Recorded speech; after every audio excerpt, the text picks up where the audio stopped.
ജീവമൊഴി കാൽവരിനാഥന്റെ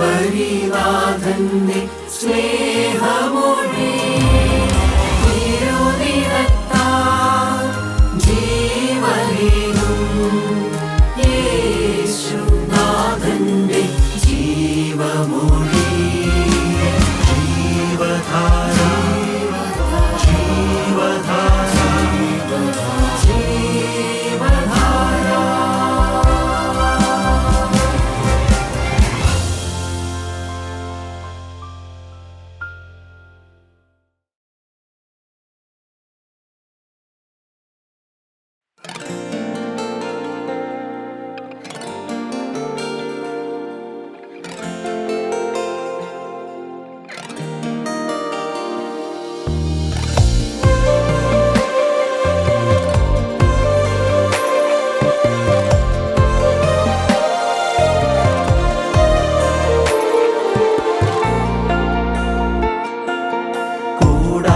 കൂടാരവാസിയെ ദൈവം കൂടുള്ളപ്പോൾ കലങ്ങുന്നതെന്തിനു നീ?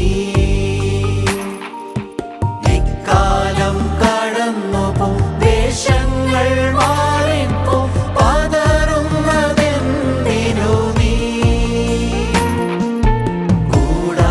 കൂടാരവാസിയെ ദൈവം കൂടുള്ളപ്പോൾ കലങ്ങുന്നതെന്തിനു നീ?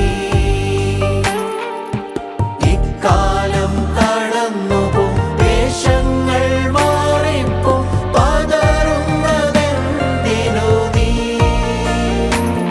നീ ഉയരത്തിലുള്ളതു തേടൂ, നീ സത്യവാനേശുവെ നോക്കൂ.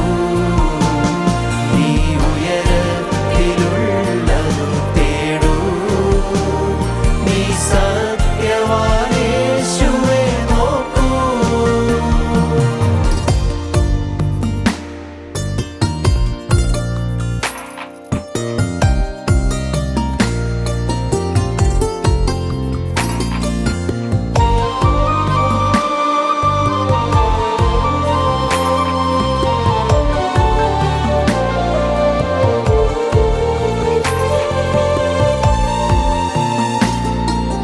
സമ്പത്തും സുഖവും പുകഴ്ചയുമെല്ലാം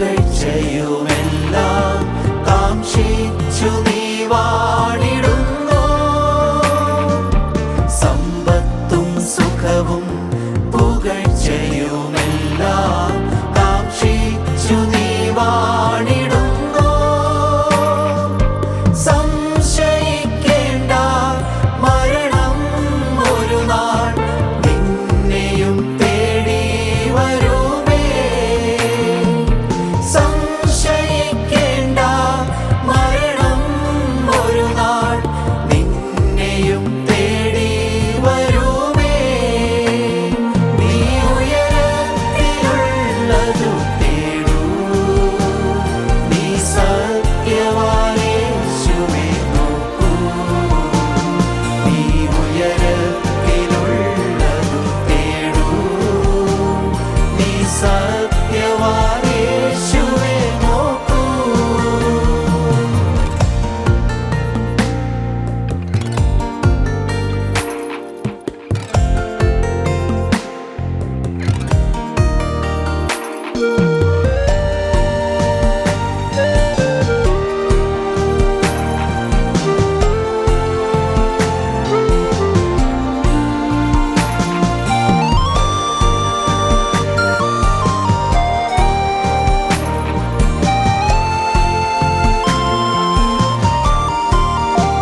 മാം ലോകത്തിലല്ലോ. നീ ഉയരത്തിലുള്ളതു തേടൂ. നീ സത്യവാനേശുവെ നോക്കൂ. നീ ഉയരത്തിലുള്ളതു തേടൂ. നീ സത്യവാനേശുവെ നോക്കൂ. നീ ഉയരത്തിലുള്ളതു തേടൂ. നീ സത്യവാനേശുവെ നോക്കൂ. നീ ഉയരത്തിലുള്ളതു തേടൂ. നീ സത്യവാനേശുവെ നോക്കൂ. നീ സത്യവാനേശുവെ നോക്കൂ.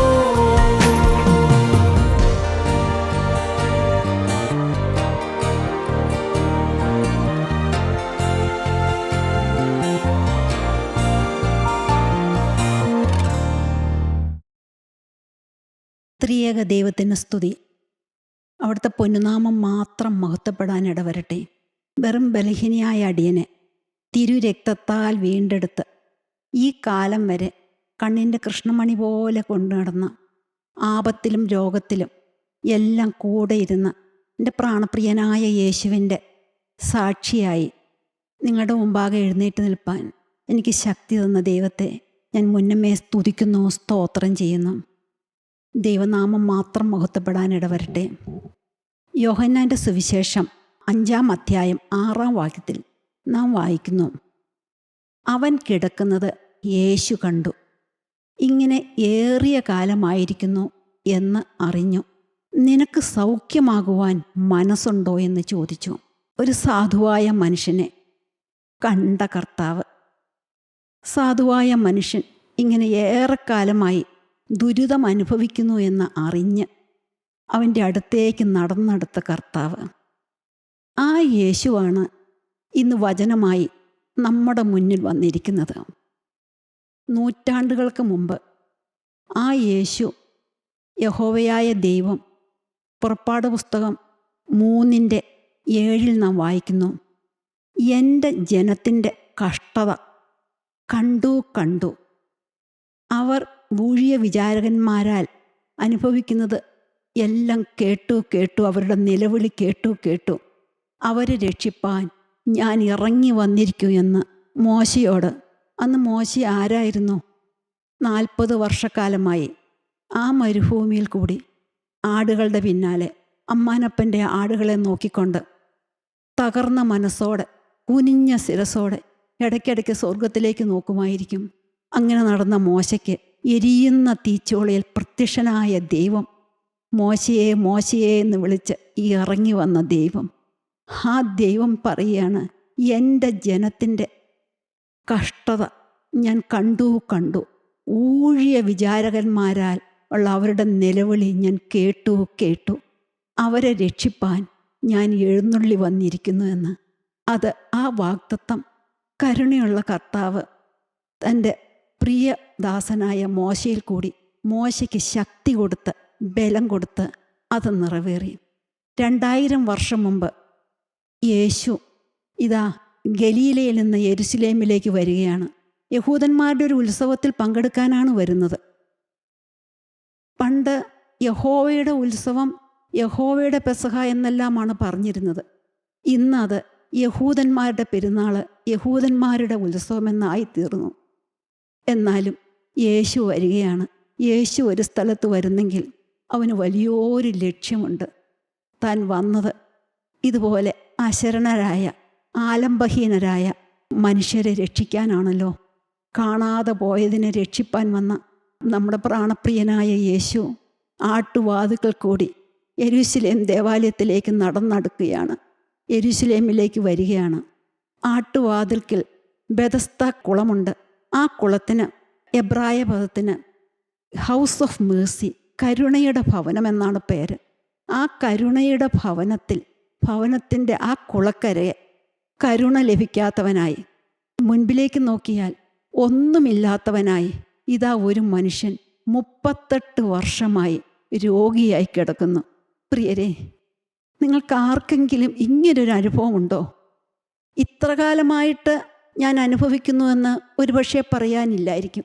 എന്നാലും ഏറിയ കാലമായി കർത്താവെ ഞാൻ അനുഭവിക്കുന്നു, എന്നെ സഹായിപ്പാൻ എനിക്ക് ആരുമില്ല, ഞാൻ ആകെ നിരാശരായി ഇരിക്കുന്നു എന്ന് പറഞ്ഞ് പ്രിയപ്പെട്ടവരെ ആരെങ്കിലും ഇരിപ്പുണ്ടോ? നിങ്ങൾക്കാണ് ഈ വചനം കർത്താവായ യേശുക്രിസ്തു തരുന്നത്. നമ്മൾ ഒരുപക്ഷെ ഈ വചനം കേൾക്കുന്നവർ നാളുകളായിട്ട് വചനം കേട്ടവരായിരിക്കും, കർത്താവിനായി ജീവിതം സമർപ്പിച്ചവരായിരിക്കും. അങ്ങനെയുള്ളവരെയും ഇന്ന് വലയുന്ന ആരെങ്കിലും ഉണ്ടോ? അവർക്കുമുണ്ട് പ്രിയപ്പെട്ടവരെ കർത്താവിൻ്റെ വചനം. വിശുദ്ധ മർക്കോസിൻ്റെ സുവിശേഷം 6:48 നമുക്ക് വായിക്കാം. അവിടെ തൻ്റെ പ്രിയ ശിഷ്യന്മാരാണ്, ഒരു രാത്രി മുഴുവൻ പ്രാർത്ഥിച്ചിട്ട് അവരെ തിരഞ്ഞെടുത്തതാണ്. തൻ്റെ പിന്നാലെ നടക്കുന്ന ശിഷ്യന്മാരാണ്. 5 അപ്പം കൊണ്ട് 5000 പേരെ പോഷിപ്പിക്കാൻ അവരുടെ കയ്യിലാണ് വാഴ്ത്തി നുറുക്കി കൊടുത്തത്. വലിയൊരു ശുശ്രൂഷ കഴിഞ്ഞ് യേശു തന്നെ നിർബന്ധിച്ചിട്ട് അവർ പടക് വഴി പോവുകയാണ്. അപ്പോൾ എന്താണ് സംഭവിച്ചത്? അവർ തണ്ടു വലിച്ച് വലയുന്നത് യേശു കണ്ടു. വലയുന്നത് കാണുന്ന ദൈവം. പ്രിയപ്പെട്ടവരെ, കർത്താവ് അന്ന് മലമേൽ വലിയ ശുശ്രൂഷയ്ക്ക് ശേഷം കരുണയുള്ള കർത്താവ് പിതാവുമായി പ്രാർത്ഥനയിൽ ഉറ്റിരിക്കുന്നു. അപ്പോഴും കർത്താവ് കാണുകയാണ് തൻ്റെ പ്രിയ ശിഷ്യർ ഗലീല കടലിൽ തണ്ടുവലിച്ച് വലയുന്നത്. പ്രിയപ്പെട്ടവരെ, അത് കണ്ട കർത്താവ് 4-ാം യാമത്തിൽ, അതായത് അതിരാവിലെ 3 മണിക്ക് പ്രഭാത സമയത്ത് കർത്താവ് വരികയാണ്. കർത്താവിന് തിരമാലകൾ പ്രശ്നമല്ലല്ലോ. കൊടുങ്കാറ്റ് അതിനെയൊക്കെ ചവിട്ടി മെതിച്ചുകൊണ്ട് കർത്താവ് ആ പടകിനോട് നടന്നടുക്കുകയാണ്. സാധുക്കളായ ശിഷ്യന്മാർ മരണം മുന്നിൽ കണ്ടുകൊണ്ട് തണ്ടുവലിച്ച് വലയുന്ന ശിഷ്യന്മാർക്ക് മനസ്സിലായില്ല തൻ്റെ അരുമരക്ഷകനായ തങ്ങളുടെ ഗുരുവായ പ്രാണപ്രിയനായ യേശുവാണെന്ന്. അവർ ഭൂതം ഭൂതെന്ന് പറഞ്ഞ് നിലവിളിച്ചു. അപ്പോൾ അവരോട് ഭയപ്പെടേണ്ട, ഞാനാകുന്നു എന്ന് പറഞ്ഞ് അവരെ ധൈര്യപ്പെടുത്തി ആ പടകിലേക്ക് ചവിട്ടിക്കയറി. പടകിൽ കർത്താവ് കയറിയപ്പോൾ കാറ്റടങ്ങി, തിരമാലകൾ ഒതുങ്ങി. അവർ ആശിച്ച തുറമുഖത്ത് അവരെ കർത്താവ് എത്തിച്ചു. പ്രിയപ്പെട്ടവരെ, ആ യേശു ഇന്നും ജീവിക്കുന്നു. ആ യേശുവാണ് നമ്മൾ ആഗ്രഹിക്കുന്ന തുറമുഖത്ത് എത്തിക്കുന്ന യേശു. അവിടുത്തെ വിശുദ്ധ സാക്ഷിയാകാനാണോ നമ്മുടെ ആഗ്രഹം? അതെയോ വേറെ നമ്മുടെ കുഞ്ഞുങ്ങളുടെ നല്ല ഭാവിയാണോ? നമുക്ക് ആത്മീയമായൊരു വലിയ കാഴ്ചപ്പാടാണോ? കർത്താവേ എൻ്റെ ഹൃദയകണ്ണ് തുറന്നു തരണമെന്നാണോ നമ്മൾ ആഗ്രഹം? എല്ലാം കർത്താവിനോട് പറയാൻ പ്രിയപ്പെട്ടവരെ. എല്ലാം കാണുന്ന കർത്താവ്, നമ്മളെ ആഗ്രഹിക്കുന്ന തുറമുഖത്തെത്തുന്ന കർത്താവ് ഇന്നും ജീവിക്കുന്നു പ്രിയപ്പെട്ടവരെ. ഇവിടെ സാധുവായൊരു മനുഷ്യൻ, ആ മനുഷ്യൻ്റെ അടുത്തേക്ക് അവനെ കണ്ട് അവനെ അറിഞ്ഞ്, കർത്താവായ യേശുക്രിസ്തു ജനിക്കുന്നതിന് മുമ്പേ അവിടെ കിടന്ന ആ സാധു മനുഷ്യൻ അവനെ കണ്ട് അവൻ്റെ അടുത്തേക്ക് ചെന്നു. ചോദിക്കുകയാണ്, നിനക്ക് സൗഖ്യമാകുവാൻ മനസ്സുണ്ടോ? എത്ര ആർദ്രതയേറിയ ചോദ്യം. അവൻ നിരാശയിൽ, ഒരിക്കലും എനിക്കൊരു സൗഖ്യം കിട്ടുകയില്ല, എനിക്കൊരു നല്ല ഭാവി ഉണ്ടാകയില്ല എന്നോർത്ത് കിടന്നവനോട് അവനൊന്ന് വെളിച്ചം പകരാൻ, ആ ഇരുട്ടിൽ നിന്ന് അന്ധകാര ശക്തി അവനെ കീഴടക്കിയിരിക്കുന്നു, ആ അന്ധകാരത്തിൻ്റെ ആ ചങ്ങലയിൽ നിന്ന് അവന് ഒരു വെളിച്ചം അവൻ്റെ ഉള്ളിലേക്ക് വീശുവാൻ ഒരു വചനം കൊടുക്കുകയാണ്. അവനെ ഒന്ന് പ്രകാശിപ്പിക്കുവാൻ, സൗഖ്യമാകുവാൻ നിനക്ക് മനസ്സുണ്ടോ എന്ന്. പ്രിയപ്പെട്ടവരെ, കർത്താവിന് സൗഖ്യമാക്കുവാൻ കഴിയില്ലേ? അവനെ കണ്ട് അവൻ്റെ അടുത്തേക്ക് നടന്നടുത്തത് വാസ്തവത്തിൽ അവന് സൗഖ്യം കൊടുക്കാനല്ലേ? പക്ഷെ പ്രിയപ്പെട്ടവരെ, കർത്താവിന് നമ്മിൽ നിന്ന് ചിലത് ആഗ്രഹമുണ്ട്. നാം കർത്താവിനോട് ചോദിക്കണം. ഒരു അപ്പനോട് തൻ്റെ മക്കൾ ചോദിച്ച് വാങ്ങുന്നത് പോലെ കർത്താവിൻ്റെ അടുത്ത് ചെന്ന് ചോദിക്കുന്നത് കർത്താവിന് ഇഷ്ടമാണ് പ്രിയപ്പെട്ടവരെ. ലൂക്കോസിൻ്റെ സുവിശേഷം 11-ാം അധ്യായം അതിൻ്റെ 9-ാം വാക്യത്തിലേക്ക് നമുക്ക് വരാം. യാചിപ്പീൻ എന്നാൽ നിങ്ങൾക്ക് കിട്ടും, അന്വേഷിപ്പീൻ എന്നാൽ നിങ്ങൾ കണ്ടെത്തും, മുട്ടുവീൻ എന്നാൽ നിങ്ങൾക്ക് തുറക്കും. യാചിക്കുന്നവന് ഏവനും ലഭിക്കുന്നു, അന്വേഷിക്കുന്നവൻ കണ്ടെത്തുന്നു. യാചിക്കുന്ന ഏവനും ലഭിക്കുന്നു, അന്വേഷിക്കുന്നവൻ കണ്ടെത്തുന്നു, മുട്ടുന്നവന് തുറക്കും. വീണ്ടും താഴേക്ക് വായിക്കുമ്പോൾ, ദോഷികളായ നിങ്ങളുടെ മക്കൾക്ക് നല്ല ദാനങ്ങളെ കൊടുപ്പാൻ അറിയുന്നുവെങ്കിൽ തന്നോട് യാചിക്കുന്നവർക്ക് പരിശുദ്ധാത്മാവിനെ എത്രയധികം കൊടുക്കും. ഏറ്റവും നല്ല നന്മ എത്രയധികം കൊടുക്കും. ഏറ്റവും അധികം നന്മ പരിശുദ്ധാത്മാവാണ് പ്രിയപ്പെട്ടവരെ, വേറെ ഒന്നുമില്ല. പരിശുദ്ധാത്മാവേ, ഞങ്ങളുടെ ഹൃദയത്തിലേക്ക് വരണമേ. യേശുവേ, അവിടുത്തെ ആത്മാവിനെ ഞങ്ങളുടെ ഹൃദയത്തിലേക്ക് പകർന്നു തരണമേ എന്ന് വിളിച്ച് ഏത് സാഹചര്യത്തിൽ അപേക്ഷിച്ചാലും പരിശുദ്ധാത്മാവിനെ എത്രയധികം സ്വർഗസ്ഥ പിതാവാം ദൈവം കൊടുക്കുമെന്നാണ് യേശുവിൻ്റെ വചനം. ഇവിടെ അവന് പ്രത്യേക ആഗ്രഹങ്ങളോ ആവശ്യങ്ങളോ ഒന്നുമില്ല. അവൻ നിരാശയിൽ കുമ്പിട്ട് പോയല്ലോ. അനേകം പേർ അവൻ വന്ന് കിടന്നതിന് ശേഷം അനേകം പേർ സൗഖ്യമാകുന്നത് അവൻ്റെ കണ്ണാലെ കണ്ടതാണ്. ആ കുളം കലങ്ങുമ്പോൾ ആര് അവിടെ ആദ്യം വന്ന് ചാടുന്നുവോ, ആദ്യം ആരാ കുളത്തിലേക്ക് ഇറങ്ങുന്നുവോ അവന് സൗഖ്യം വരും. അനേകം പേർ സൗഖ്യമാകുന്നത് കണ്ട് അവർ സന്തോഷിച്ചു പോകുന്നത്, ഒരുപക്ഷെ അവരെന്തെങ്കിലും ഇവന് സമ്മാനമായി കൊടുക്കുന്നത് അതൊക്കെ സ്വീകരിച്ചുകൊണ്ട് അവൻ ഈ നാളുകളൊക്കെയും കഴിഞ്ഞു. അപ്പോൾ അവൻ യേശുവിനോട് അവൻ്റെ ഉള്ള അവസ്ഥ തുറന്നു പറഞ്ഞു. വെള്ളം കലങ്ങുമ്പോൾ എന്നെ വെള്ളത്തിലാക്കുവാൻ എനിക്ക് ആരുമില്ല. പ്രിയപ്പെട്ടവരെ, യേശുവിൻ്റെ ചങ്ക് കലങ്ങിക്കാണും, ദുഃഖിച്ചു കാണും. കാരണം ആരാണ് ആ മുന്നിൽ നിൽക്കുന്നത്? സർവത്തിൻ്റെയും ഉടയവൻ. അവന് എല്ലാം പകർന്നു കൊടുക്കാൻ. ആ ഇംഗ്ലീഷിൽ അത് പറയുന്നത് do you willing to be made whole? നിനക്ക് പൂർണ്ണനാകുവാൻ മനസ്സുണ്ടോ?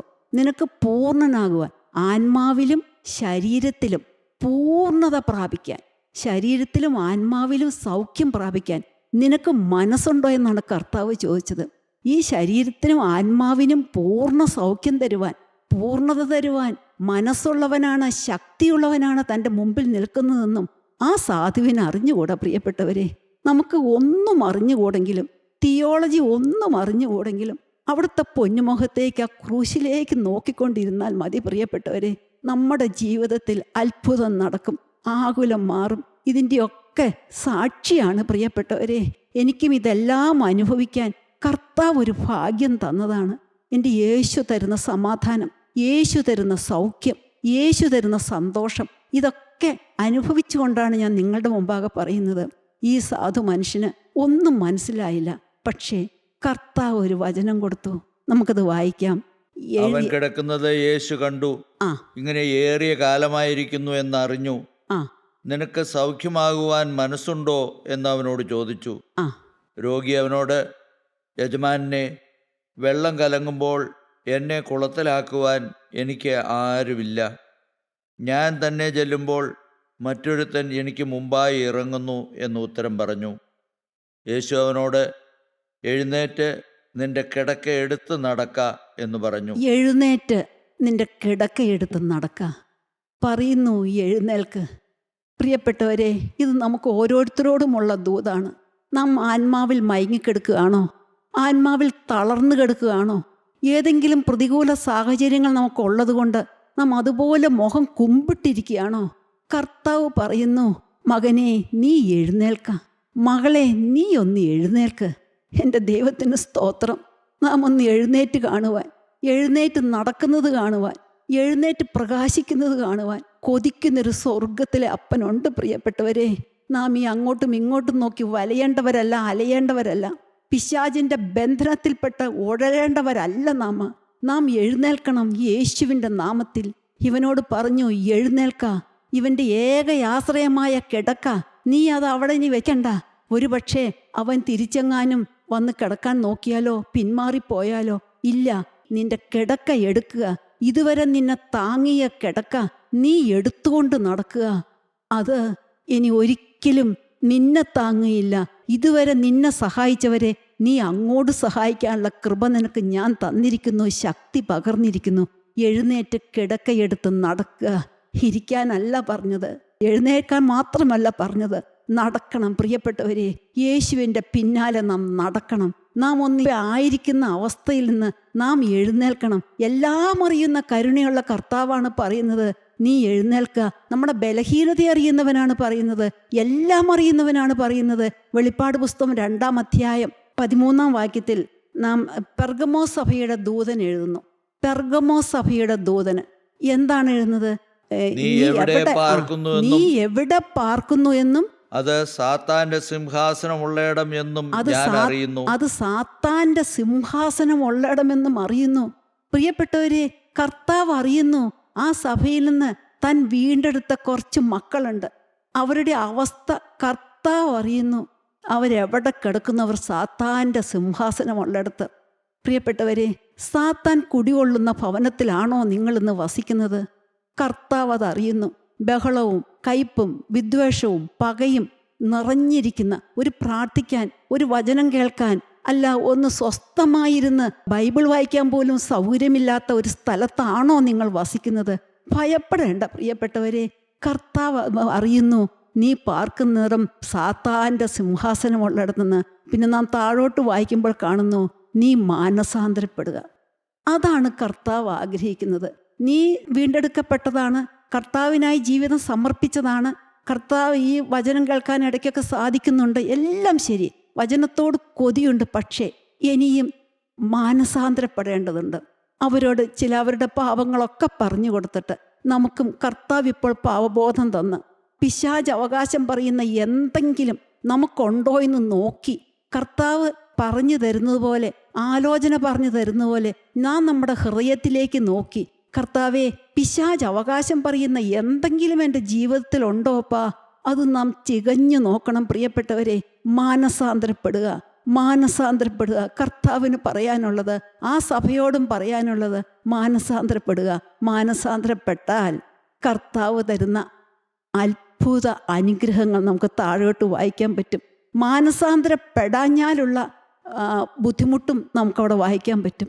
എല്ലാം നമ്മുടെ ജീവിതത്തിലേക്ക് നമുക്ക് നോക്കി, നമുക്ക് ഈ സമയത്ത് കർത്താവിൻ്റെ വചനത്തിന് മുമ്പിൽ, കർത്താവിൻ്റെ മുമ്പിൽ തല താഴ്ത്തിക്കൊണ്ട്, കർത്താവേ, ഇനി എനിക്ക് ഒരു പാപം പോലും എൻ്റെ ജീവിതത്തിൽ വരില്ല, പിശാച് അവകാശം പറയുന്ന ഒന്നും വരില്ല എന്ന് ഒരു തീരുമാനമെടുത്തുകൊണ്ട് നമുക്ക് മുന്നോട്ട് പോകാം. പ്രിയപ്പെട്ടവരെ, വീണ്ടും അവൻ നടന്നു. അവൻ ആ വചനം അനുസരിച്ചു. ഭാഗ്യമായി പോയി. അവൻ എത്ര സന്തോഷത്തോടു കൂടിയായിരിക്കും നടന്നത്. പക്ഷേ അവിടെ ഒരു പ്രശ്നം വന്നു. യഹൂദന്മാരറിഞ്ഞു, അന്ന് ശബത്തായിരുന്നു, കിടക്കയെടുത്ത് നടക്കുന്നത്. ഒരുപക്ഷെ അവൻ കിടക്കയെടുത്ത് നടന്നിട്ട് അവനും ഒരു യഹൂദനായിരുന്നിരിക്കാം.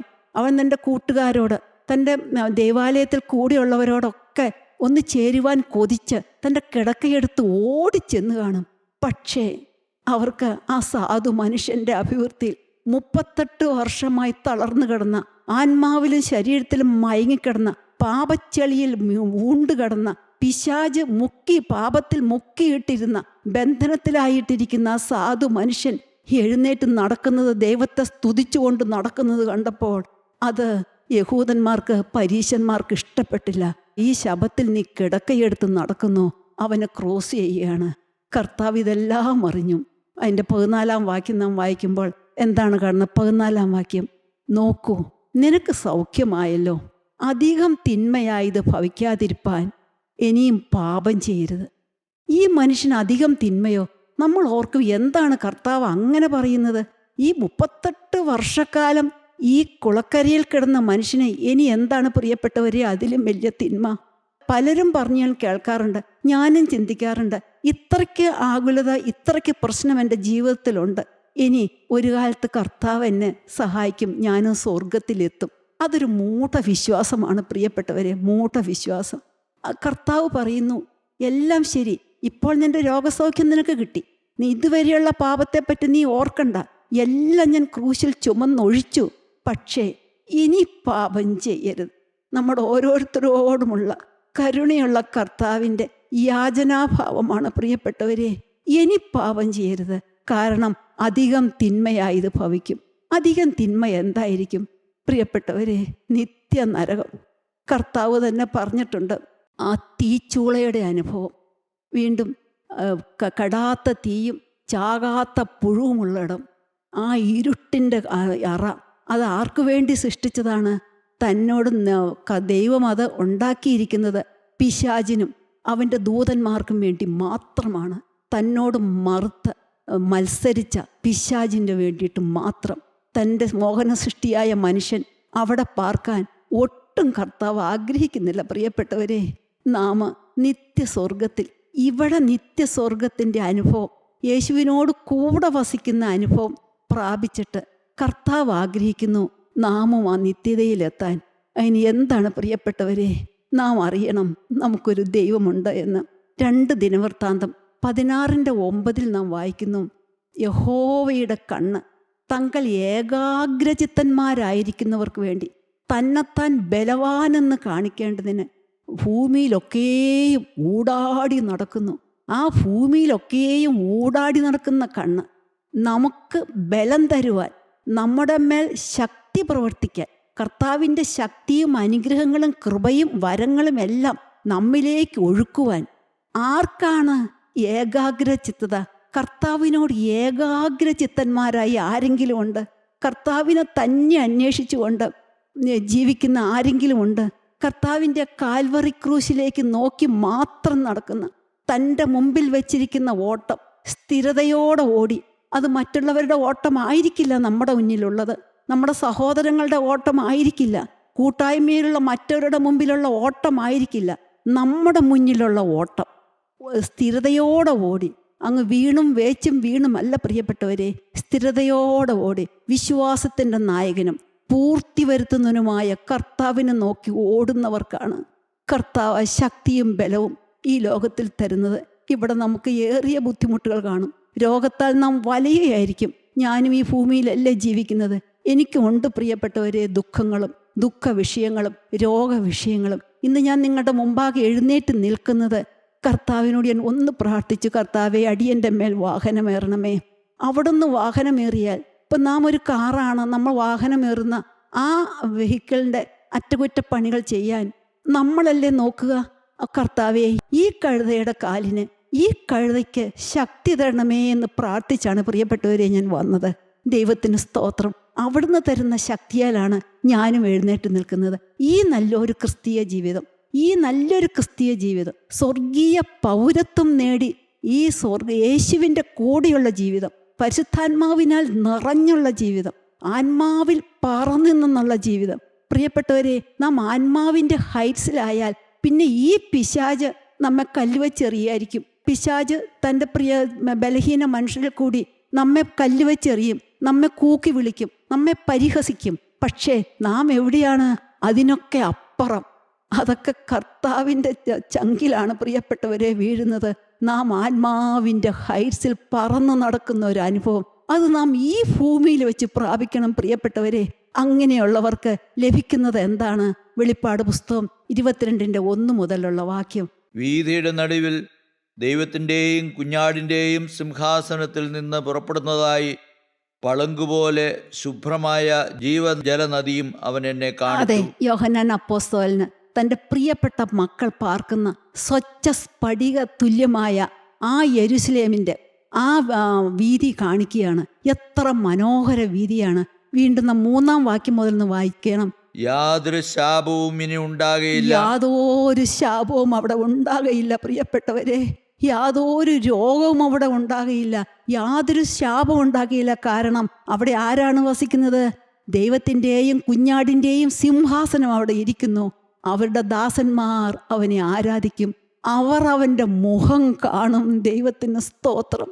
മുഖം കണ്ട് ആരാധിക്കുന്ന ആ സ്വർഗീയ അനുഭവം പ്രിയപ്പെട്ടവരെ, അത് ഇവിടെ നിന്ന് പ്രാപിച്ചിട്ട് നമുക്ക് അവിടെ ചെല്ലുമ്പോൾ നമ്മുടെ പ്രാണപ്രിയനായ യേശുവിനെ മുഖാമുഖം കാണണം. അവിടെ സൂര്യൻ്റെ വെളിച്ചം ആവശ്യമില്ല.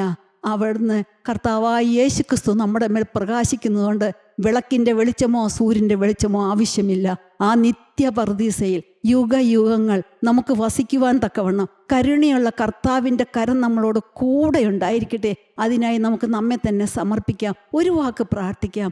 അൻപുള്ള രക്ഷിതാവേ, കരുണയുള്ള പിതാവേ, ഞങ്ങളുടെ കൊതിയാണ് കർത്താവേ അവിടുത്തെ 2ാമത്തെ വരവെങ്കിൽ. ഇവിടെ ഞങ്ങൾ എങ്ങനെയായിരുന്നാലും ഞങ്ങൾക്ക് വീടടക്കം തിരുസന്നിധിയിൽ ആനന്ദിക്കണം. അതിനായി ഈ വചനം കേൾക്കുന്ന ഓരോരുത്തരുടെ മേലും അവിടുത്തെ കരം വെക്കണമേന്ന് യാചിച്ചുകൊണ്ട് അപ്പൻ്റെ പാദത്തിലേക്ക് ഞങ്ങളെ ഓരോരുത്തരെയും സമർപ്പിക്കുന്നു. അവിടുത്തെ കരം ഈ വചനം കേൾക്കുന്ന ഓരോരുത്തരുടെയും തലമേൽ വെക്കണമേന്ന് പ്രാർത്ഥിക്കുന്നു. മഹത്വം തിരുമേനിക്ക് മാത്രം. സകലവും യേശുവിൻ നാമത്തിൽ തന്നെ. ആമീൻ, ആമീൻ, ആമീൻ.